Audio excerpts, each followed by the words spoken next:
It's time now for the political analysis of Fromm and Fuller. Al Fromm, former political advisor to President Bill Clinton, and Craig Fuller, former political advisor to both Presidents Ronald Reagan and George H.W. Bush. Good morning, all. Craig, it was an interesting day yesterday in the Republican Party. First of all, Governor Christie has taken himself out of the race. And we also had a very lively debate with Governors Haley and DeSantis on Fox while Mr. Trump was doing his own town hall meeting. It's interesting stuff to talk about. Let's go with Christie's withdrawal first. I watched Christie's comments at a town hall that was obviously an abbreviated town hall, and he made it clear that he didn't see a path forward to getting the nomination. I think Al and I would have agreed with him on that some months ago, but he was on a crusade, and the crusade was to raise a lot of significant doubt about Donald Trump's candidacy and his suitability as a nominee, let alone as president. Now, he focused on that, and he proved in a Republican primary period that it didn't get him many votes. It certainly has drawn attention to some of Trump's flaws, and for that, those of us who have a concern about Trump, I suppose, would be grateful. The one thing he did not do was endorse anybody. So he did not send his supporters to a single candidate, even though the polling in New Hampshire suggests that Nikki Haley is by far and away the number two choice for those who were supporting Christie. So I suspect that this benefits Nikki Haley more than any other candidate, and he knows that. Ironically, in an open mic mistake, although he's a pretty seasoned politician to have an open mic mistake, he suggested that he wasn't that enthusiastic about Nikki Haley's future as a candidate. I just not sure why he saw fit to say that, but it was picked up saying she would be smoked, whatever that means. So kind of a mixed signal, kind of a stepping away with perhaps not as much grace as he could have. He does say he's going to continue, so I suspect that we will see him frequently as a talking head on programs, cable news and otherwise, as a commentator, and I'm sure his theme will remain pretty much the same. This, however, does represent the kind of culling, shall we say, of the Republican candidates that really is an absolute necessity if we're really going to have a head-on-head contest between frontrunner Donald Trump and another candidate. We can speculate later about who that might be. Al, what's your take? The real question about Christie's getting out and the debate last night was whether it changed the dynamic of the race. And I guess my answer is probably not, but there is a possibility that it actually did. What Craig said is right about Christie getting out. The CNN poll showed 65% of the Christie voters in New Hampshire, which is about 7%, I guess, of the vote, would go to Haley. None of them would go to DeSantis or to Trump.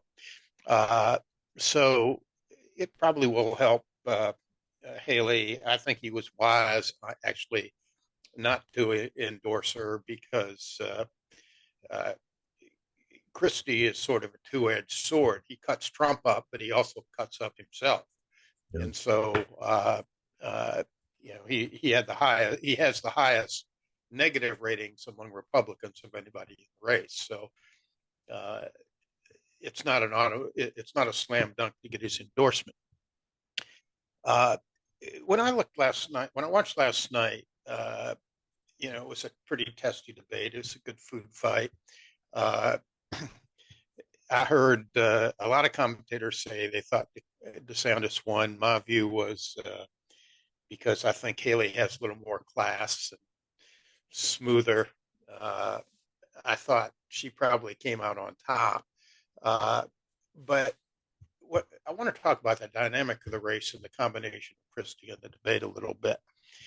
because the key thing about the debate is each candidate had a different strategy, and each candidate was trying to get something different out of the debate. And so, in a sense, even though they were on the same podium, they were talking to different audiences.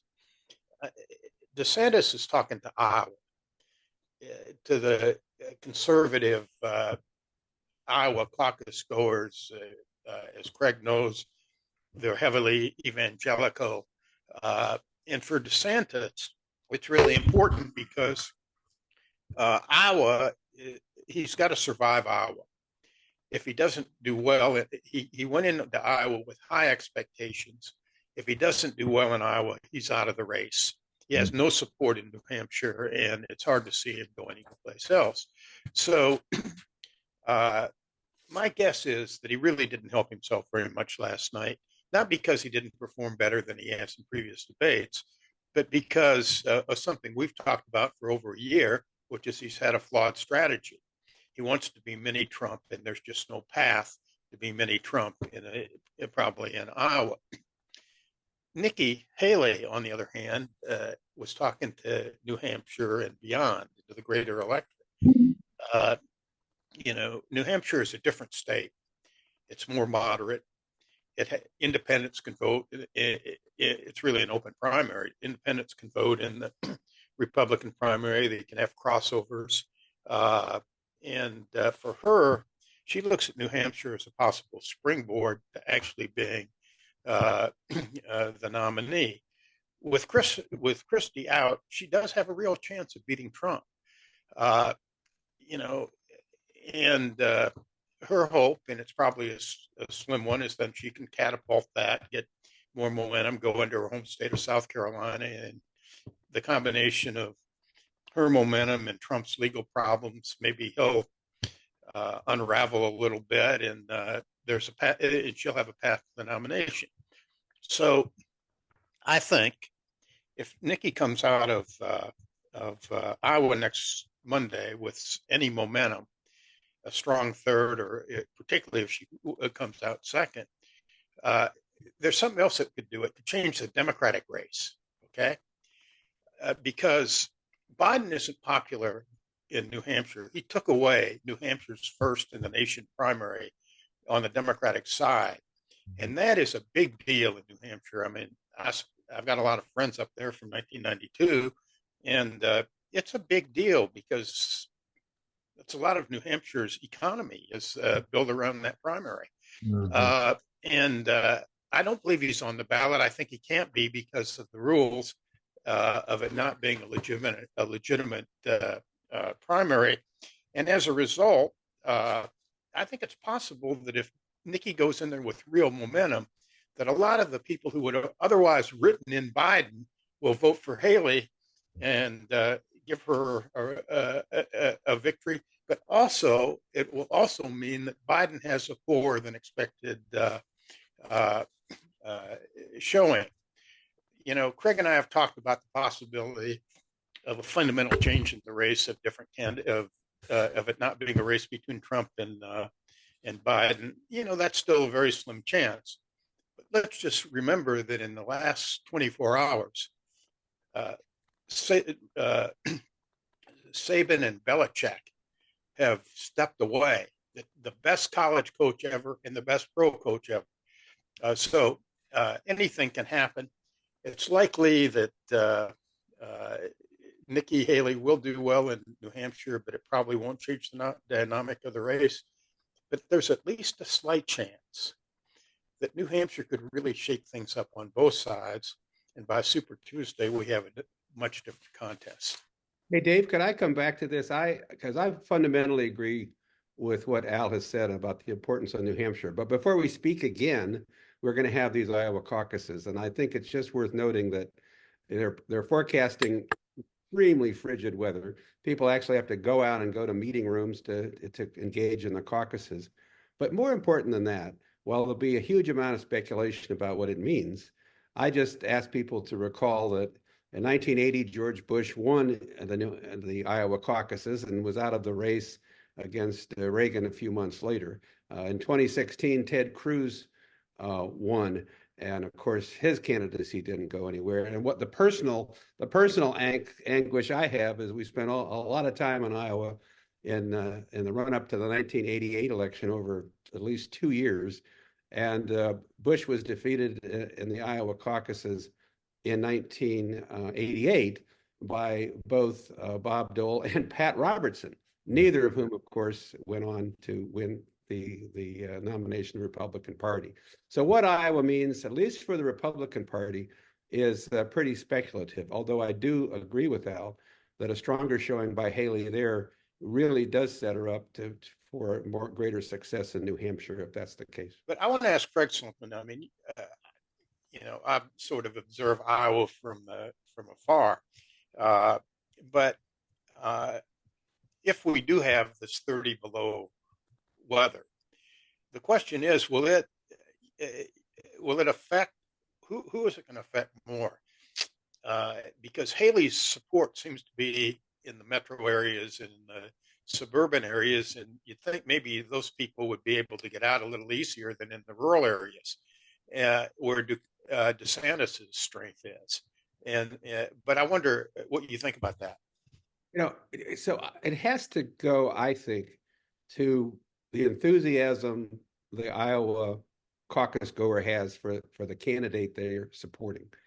And in some of the focus groups that were running after the debate last night, I found it very interesting that Haley did pretty well, but a lot of people were for Trump and DeSantis, but there were a whole group that were unsure and didn't know how between DeSantis and Trump.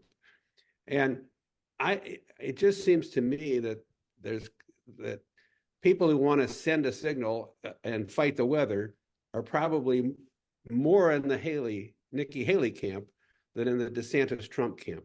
And there's some doubt, but that's speculation. But I think it goes a lot to this get out the vote effort. Certainly the enthusiasm for DeSantis has waned considerably. And I think that the people who probably voted for Trump in the past, but they're concerned about him really being a viable candidate this time around, we're landing on DeSantis, and he's now disappointed them. I'd put my money on the fact that a lot of those folks stay home in 30 below weather or whatever it's forecasted to be. Al, you have the last word this time. Well, I think we're in for the two most important weeks of the year in politics. For a long time, Craig and I have just had that sort of feeling, the gut feeling you have when you've been involved in a lot of presidential elections, that Nikki Haley was going to rise above the rest of the field. And if there was going to be a challenge to Trump, she was going to provide it. It looks like that's going to happen. As I watched her last night, I could see her on the world stage. I could not see Ron DeSantis on the world stage. Circumstances have to break absolutely perfectly for her. Mm-hmm. But there's a chance now. And who knows what will happen to Donald Trump if he gets beat in New Hampshire. He's not very good at taking defeat. And so it's entirely possible that he could unravel. I did not see his town meeting. I saw some clips, and it seemed like a pretty softball deal last night, but it also looked like he was on his meds. He has this problem on abortion, that he is the president who appointed the justices that overturned Roe versus Wade, but he clearly is trying to move away from where the Republican position is, because he knows it's a losing position, even in Republican states. Right now, and I think last night was probably evidence of it, he doesn't really, he's going to have his PAC spend trillions of dollars to attack Haley and try to drive her down in New Hampshire. Maybe that'll work. I suspect New Hampshire isn't the state where that's going to work, but maybe it will. For a while, at least, he's going to try to calm down, because he's trying to focus on the general election. And I think he probably thinks Biden scored some real points on the democracy and freedom issues last week. But in any event, stay tuned. Next week we can talk about what happened in Iowa. And if there's a Haley surprise in Iowa, then I think we might actually have a Republican race. Well, we do have to leave it there. Al Fromm, Craig Fuller, thank you so much indeed. We will see you next week.